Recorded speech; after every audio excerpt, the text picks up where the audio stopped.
Hi, and welcome to episode 97 of Levels Plus Whenever. And as you can tell, I'm in my car, and I'm about to go into Gamers in Control in Salinas. But before we jump into that, there's a little bit of stuff that we should probably do before I do that. I have decided to kind of vlog my trip to Gamers in Control, and as part of that process I wanted to update the inventory, so that'll be what this video is all about. So for the first time I'm going to actually show what I'm getting rid of, and then we'll have the Gamers in Control part, and then we'll have the pickups at the very end. A little bit of a different order than usual. We'll start with a couple books, because they're just kind of right here. The original NES Indies Compendium. There is a updated version that has 1989, so this is kind of redundant. So that's why I'm going to go ahead and get rid of this one. And then Lara's book, Lara Croft and the Tomb Raider Phenomenon. I bought this in Monterey several years ago. It's an interesting period piece, but I don't know whenever I'm going to get to anything 32-bit to even talk about Lara. So, for now, I don't feel the need to keep it. The Metal Storm Collector's Edition will be our first game. This is complete. I'm including the figure and everything that I got with it. Ultimately, I have it on my NES Mini now. I don't have a means of playing the original cart. This is the Japanese version of the game, which is harder. So I think I'm going to appreciate the game in its American version on the NES Mini instead. And then while on special editions, I'm going to sell both the Sam Show 2019 and collectors or Neo Geo collection. The big thing with the Samurai Showdown 2019 for the Switch is that it totally missed out on the rollback. So it just feels like that version is not the best version. I would probably get the PS4 version, because I don't think there's a PS5. If the option presented itself, but I had my fun with it, and I didn't feel compelled to keep it. With the Neo Geo collection, I dabble with it a little bit, but I just never got into it. So ultimately, it just made sense for me to sell off both of those. Animal Crossing. Once again, I have hit my plateau with Animal Crossing. I don't think I'm going to play it again. It's fun, but only for a limited time. Crosscode. I tried this to really get into this game. I just bounced off of it really hard.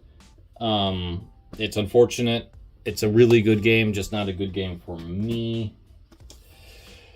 River City Girls seems strange, but that's because I have the Japanese River City Girls 1 and 2. So, no need to keep two versions of the same game on the same system. KOF 13 Global Match. I gave this an earnest effort. I really did. It is just not my cup of tea. It really is not. I don't like the visuals. There's some, in my opinion, racist imagery in this game. It's just not what I want at KOF. It's not for me. Mineko's Night Market. Disappointed. At performance, primarily. The Switch version runs so chuggy even after 7 updates. I really don't know what happened there, but I was not compelled to keep going at it like I was with Bloodstained when it came out at launch. The gameplay loop wasn't as good. I'm going to get the PS4, PS5 version of Bloodstained, so it runs better. And last for the Switch is Deedlit and Wonder Labyrinth. Excellent game. Again, not for me. It's just tuned in a way that does not click with my brain. It's sad. I wish it did. PS5, Rhapsody Meryl Kingdom Chronicles. I did try this morning. I gave it an earnest shot. It just did not click. It did not resonate for me. And I'm kind of sad about that because, these were both localized, brand new for this generation. But, like, the story about this princess wanting to be in a damsel role, like, wanting to have a man basically do everything for her, it's like, I just feel that's really dated. It's just not a story I'm into. Resident Evil 3 for the PS4. As much as I want to love this game, I can't. Its flaws are way too readily apparent for me to be able to get into it as much as I would like. So I'm going to go ahead and sell it. Stardew Valley is another game that I have tried so hard to get into. I booted it up. I had it on for like 3 minutes. And I was like, yeah, I remember not wanting to do this. So, great game, not for me. Doom. I didn't actually play Doom. I just don't really care for first-person shooters past, like, the N64 generation. The only other one I could think of was, like, BioShock, which I need to play too at some point.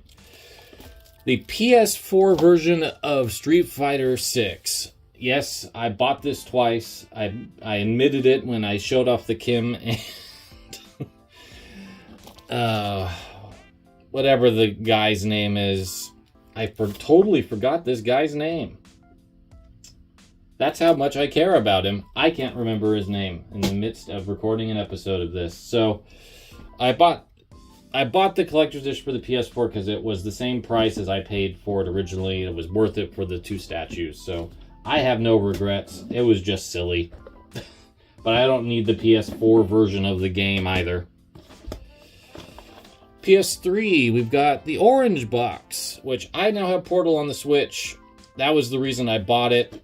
I guess I could play Half-Life 2, but I almost feel like maybe someday that will get ported to a modern console as well. So I just don't care. Ultimate Marvel 3. I struggle bust with this game. I protested buying it. A lot of people protested buying it back then, so it kind of flopped because the way Capcom decided to release an entirely new game with no upgrade path. I have it on the PS4 digitally now. This is a used copy that I bought somehow through Best Buy when they were doing that. But I'm just happy to keep the PS4 one because it has all the costumes that this one does not. Resonance of Fate. This is another one that I tried. I didn't really get into a ton, so I'm okay getting rid of it. Dragon's Dogma Dark Arisen. I have it on the Switch digitally. It probably has a little bit of content that this does not, and it looks a tiny bit better, so I'm going to stick with that. Portal 2, same reason. I have it on the Switch. Looks nicer there. Alright, since we're still doing Sony stuff, Dead Space. I bought the remake. I've heard great things about the remake, so I'm assuming that I'm going to not care about selling the original PS3 version for a little tiny bit of credit, because I will not get much, that's for sure. Alright, for PS2, we've got Grim Grimoire. There's a new version out, but, you know, my vanilla wear tolerance is very strained. Unicorn Overlord is genuinely the game of theirs that I love, because it's the most restrained of their output, but I don't know if I'm going to update that to a Switch version. Maybe if it's there. Taito Legends 1 and 2 for the PS2. Finally, sadly, these games made me love Taito, but now I have the Egret 2 Mini that has 70 games, which rivals what these have, and they're emulated better. So thank you to these discs for getting me into them, but their time has come. It's kind of the same deal with Capcom Classics Collection 1 and 2. Both of them are lovely, lovely compilations. But at this stage, I have Arcade Stadium 1 and 2 that are better. PS1 is Star Ocean, the second story. The remake is so good that I don't have any issues selling the original at this stage. All right, let's do the Sega stuff real fast because it's not a lot. Worms Armageddon. I've gotten what I could out of this game for the Dreamcast. It's much better on PC, so if I were to ever play Worms again, it will be on PC. And then my silly purchase of Ogre Battle and Tactics Ogre for the Saturn, a console I don't even have.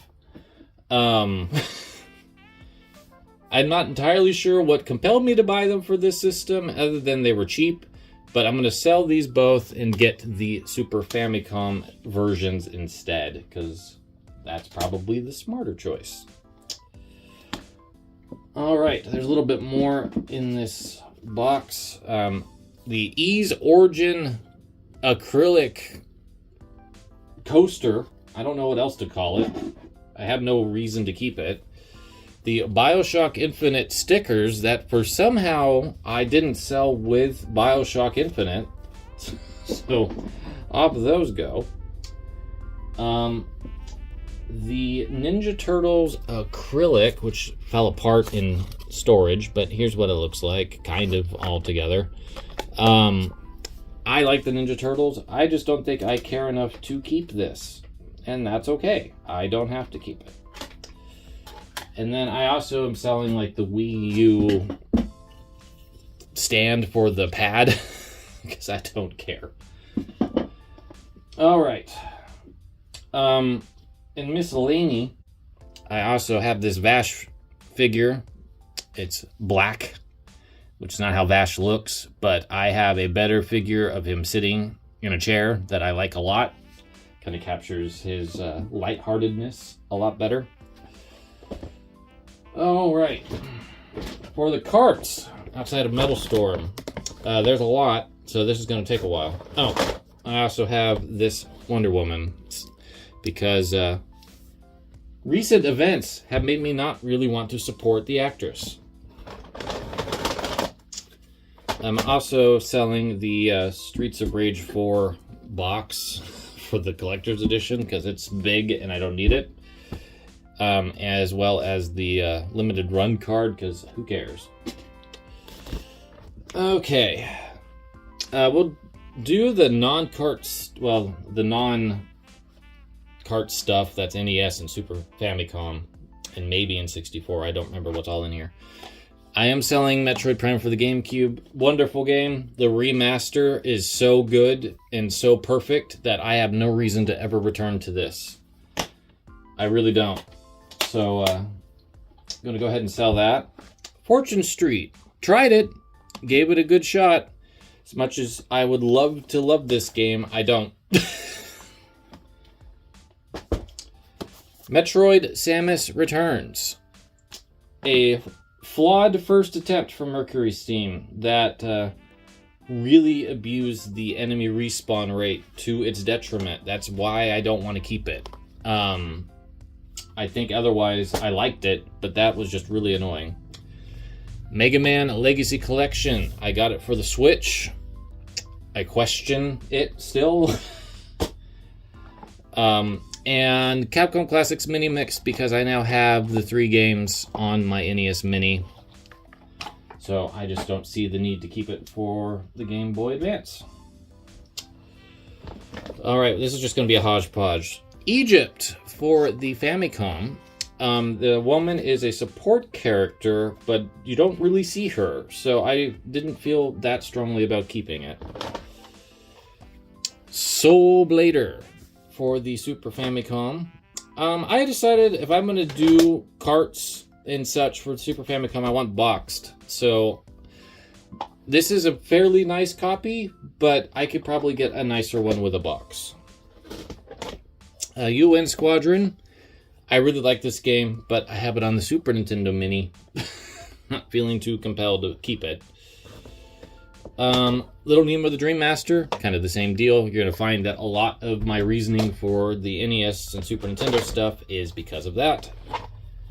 Magic of Scheherazade. I much prefer the cover art for the Japanese version. And again, it's on the NES Mini. Little Mermaid. I took photo of it. This was a kind gift for Femtendo if I ever do a license thing.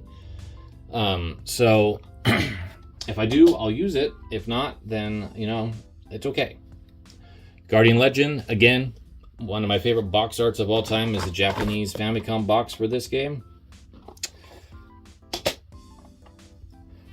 Terranigma. I actually have a reproduction of an English version that works on NTSC consoles, and if I were to own the Japanese version, I want it boxed. Alright, I'm just going to kind of do rapid fire of the majority of the Japanese carts because it's going to be difficult for me to remember half of the names of these. So I will do what I can. Mappy Land, My Life, My Love, The Adventures of Lolo, Dynamite Bowl. You're going to have to wait for words to appear on the screen. That's a very long one. Bioshinki Dan, Cleopatra... No something. It'll be on the screen. Exciting Billiards. Kid Icarus. The Miho something something something. One of those Jake Hunter games in America that never got released in America at the time of this. Again, I'll put names if I don't know them. Mighty Final Fight. Yama something something mystery something. Capcom Golden Medal Challenge 92. Another one of those Jake Hunter games. What is known as Demon Sword here. Chesterfield. What is known as River City Ransom here. A Rockman. Couldn't tell ya. Another one of those mystery games related to that green one that started with Yama. Double Dragon 3.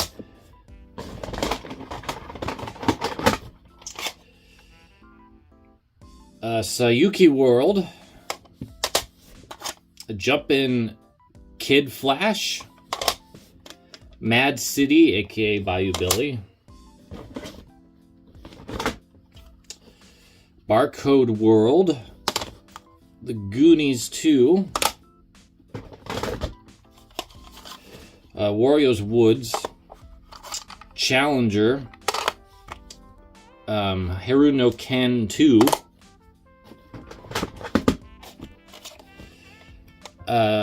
Seoul 1988, Track and Field 2, basically. Pinball Quest. Glory to Heracles, or Glory of Heracles. I forget the Japanese names, like Heracles no Inko, or something like that. And last but not least, in terms of the NES stuff, is Where in Time is Carmen Sandiego, which was at the very bottom before I decided to get rid of a bunch of other stuff. I'm also getting rid of the Streets of Rage 4 Genesis box. There's nothing inside it, because it's too big. Alright, well, that is the entirety of what I'm selling. Alright, one last thing. Totally forgot to include, but yeah, I'm selling Valkyrie Profile. I heard that the localizer's a piece of garbage. And I have Lilith now for the PS4. So I think I'm gonna just experience the game that way since the script was heavily modified. We'll see how much it translates to, and we'll be at Gamers in Control next thing you know.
Hey, what's up everybody? It's Aaron from Gamers in Control, aka your compa. I want to thank Jerry for coming down today. He did a huge trade-in, but you know what? He's taking home a lot of new stuff to play.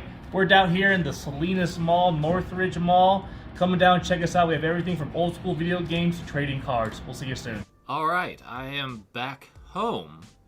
Regular setup. I got the big pile of things that Aaron was pointing at just a moment ago for you. It was several days ago for me. But yeah, I traded in all that stuff and I got quite a few things. So we'll start with the small stuff. So I got 2 amiibo. I finally have Smash regular Samus. And I reacquired Rob. I say reacquired because I had Rob. If you looked at Femtendo 83 through 86, you saw that Rob in the book. That was a cursed item. It came from a very bad person, and I didn't know it when I bought it from them. And then I found out, so I purged all of the amiibo I bought from them, because I don't need cursed items in my house. I got 3 things for Femtendo. Speaking of that, I got a boxed NES Strider with the manual, so it's complete in box. I got 2 carts as well. I got Dragon Spirit, which is one I just realized I needed to get. And I got Dragon Power, the Dragon Ball without the licensed North American localization. I have made an executive decision, kind of starting with Dragon Spirit, that I'm just going to get what I can get for some of these games. If they've got localizations or Japanese versions, whatever I get my hands on, because some of these are going to be so hard to get. Like Worm Journey to the Center of the Earth. I forget his Japanese name, but I've never even seen the Japanese version go up for sale. So if I see it, I'll probably just grab it. Alright, I got a physical version of XCOM Enemy Within, which I'm very excited about. I already have the digital version, so it's just nice to have the disc. And that's all of the retro stuff, more or less. For PS5, I got Final Fantasy VII Rebirth, which I failed to open, as well as Tekken 8. Very excited to play both of those at some point. And we'll wrap up the game-only stuff with 2 Switch games, which is Advance Wars 1 and 2 Reboot Camp and Dragon Quest Monsters The Dark Prince. This physically has become practically impossible to buy, so I'm glad that it Gamers in Control had it. Now for the fancy stuff. Fancy stuff number 1 is Odin Sphere Lendbrassier. I think that's how that's pronounced. This is the storybook edition that came out for the PS4. It's got all the things, the game, the art book, the collector's case, the t-shirt, the print. I'll do kind of a more close-up of that after I get through everything else. I also got the Octopath Traveler Collector's Edition from the Square Enix store with the game. We'll get into that momentarily.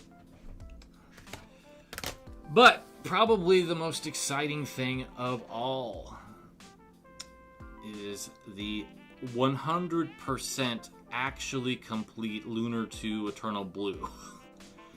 And this is bananas that was there. And it is probably one of the nicest editions I've seen, especially from the PS1 era. So it has the soundtrack, and I don't have the slot for the demo that came with Vanguard Bandits. So I suppose it's not complete in that sense. This is the Omake box. So this comes with a map, as well as little standees of all the major characters, and in this pouch is Lucia's necklace, which is really well made.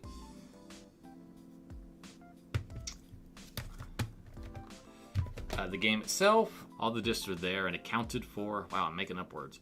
And then this Lunar 2 hardcover mix of things. It's a strategy guide, it's got interviews, a little bit of art. It's a manual, it's all the things. I can't believe I got this. This is absolutely bonkers. And I actually had a beat up, just discs version of Lunar 2 that I need to find a new home for, because why have 2 of them? I've got the whole thing. I'm going to check the discs to see which are the nicer discs. But that's that. So let's open up the other collector editions that I got, because they're pretty neat. We'll start with Odin Sphere. I showed you the interior box, so I'll just dive right in. So the shirt, I wish it was something a little bit more decorative than the formula to make the pepper elixir. I think that's a meme that they're trying to do, because if I remember right, that's why I stopped playing PS2 Odin Sphere. The collector's box is quite nice. It's got the official art on the front and Gwendolyn's new art on the back. And then the game is inside. The art book is one of the nicest art books I think I've gotten, which isn't a surprise. It's Vanillaware. They do nice art even if it is cheesecakey. There's a couple interviews and maps, but it's basically a comprehensive look at all of the art of Odin Sphere, including the new version. So it does have the old stuff. And then there's this nice print of Alice and Socrates. Now for this big old thing. There's a reason why it's enormous. This was the most expensive thing. But it comes with a soundtrack of extended battle tracks for the game. Comes with, now, in terms of a collector's edition, this is the nicest art book I've ever gotten, outside of Grease's.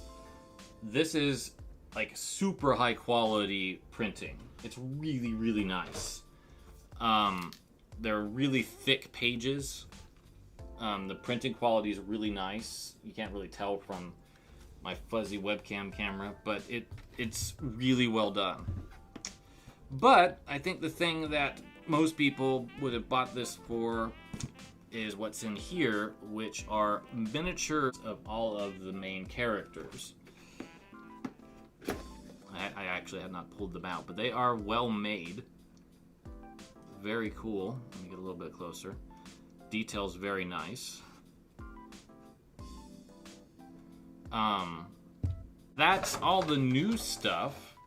That's all the new things that I have acquired from Gamers in Control. And as always, it's such a pleasure to go visit and see what stuff they've got.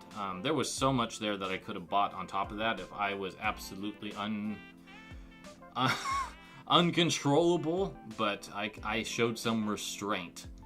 But maybe some of it will be there next time I visit.